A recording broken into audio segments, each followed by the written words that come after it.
ओडिया सिने तारका इप्सिता साहू उद्यम बालेश्वर अनुष्ठित है जलसेवा कार्यक्रम। एप्रिल मास प्रारंभ बालेश्वर सहर और आखपाख अंचल ग्रीष्म ऋतुर प्रकोप अनुभूत होबार लगी बेले तापमात्रा वृद्धि पर स्कूल कॉलेज गुड़ी 3 दिन बंद कर रास्तार पथचारी माने प्रबल खरा और गुड़गुड़ी असह्य होती। एथिरू पथचारी मानू सामान्य आश्वस्ति प्रदान पर पौरपालिका सहित विभिन्न संगठन और व्यक्ति विशेषों पक्षर पानीय जल प्रदान नहीं जलछत्र खोल ଏହି କ୍ରମରେ ଓଡ଼ିଆ ସିନେତାରକା ଇପ୍ସିତା ସାହୁଙ୍କ ଉଦ୍ୟମରେ ସ୍ଥାନୀୟ ଷ୍ଟେସନ ଛକଠାରେ ଏକ ଜଳସେବା ଶିବିର ଅନୁଷ୍ଠିତ ହୋଇଯାଇଛି। ବାଲେଶ୍ୱର ପୌରାଧ୍ୟକ୍ଷା ସବିତା ସାହୁ ଏହି ଶିବିରକୁ ଆନୁଷ୍ଠାନିକ ଭାବେ ଉଦ୍ଘାଟନ କରିବା ସହିତ ଇପ୍ସିତା ଓ ତାଙ୍କ ସାଥୀଙ୍କ ଉଦ୍ୟମକୁ ଭୂୟସୀ ପ୍ରଶଂସା କରିଥିଲେ। ଏହିଭଳି ଶିବିର ମାଧ୍ୟମରେ ରାସ୍ତାରେ ବିଭିନ୍ନ ଅଞ୍ଚଳକୁ ଯାଉଥିବା ପଥଚାରୀଙ୍କର ଜଳକଷ୍ଟ ଦୂର ହୋଇପାରିବ ବୋଲି ଆଶା ପ୍ରକାଶ କରିଥିଲେ। ଇପ୍ସିତା ଏଥିରେ ପୌରୋହିତ୍ୟ କରିବା ସହିତ ଶିବିର ଆୟୋଜନର ଆଭିମୁଖ୍ୟ ସମ୍ପର୍କରେ ସୂଚନା ଦେଇଥିଲେ। अभिनय जगत में सक्रियता भुवनेश्वर में रोते भी जन्मस्थान बालेश्वर में सामाजिक कार्यपाई आग्रह यही जलसेवा कार्यक्रम प्रेरित करी से कहते।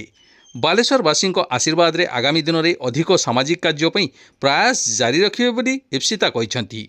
इप्सिता माता संध्या साहू, बालेश्वर पौर परिषद councillor Ranjita Mahapatra, Baleswar urban cooperative bank सभापति सूर्यकांत कौर, युव नेता सिमन दास महापात्र, समाजसेवी सोनाली साहा प्रमुख जोगदे आयोजकों को उत्साहित करथिले।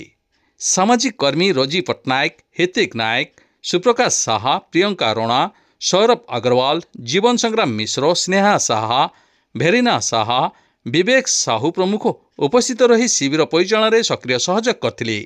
एथिरे पथचारी मानू ओआरएस पानी सहित दही सरबत प्रदान करा जायथिला। बहु लोक शिविर निकट को आसी सरबत पीथिबा बेले इप्सिता और सहयोगी माने ट्राफिक रे अटकी रहउथुवा पथचारी मानू पानीय जल प्रदान करथिले। इप्सितांकर एही उद्यम को साधारण रे भूयसी प्रशंसा करा जायछि।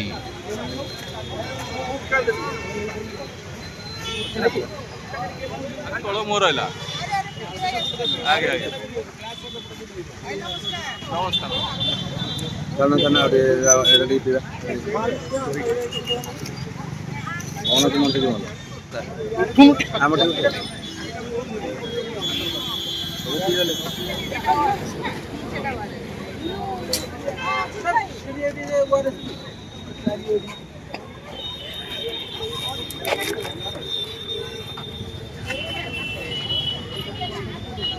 ग्लास दे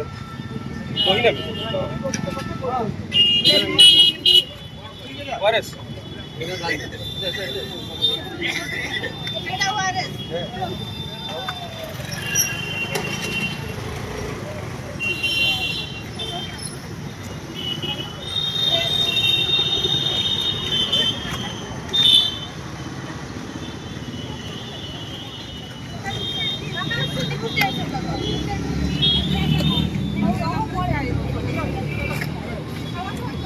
नमस्कार, मो नाम इप्सिता साहू।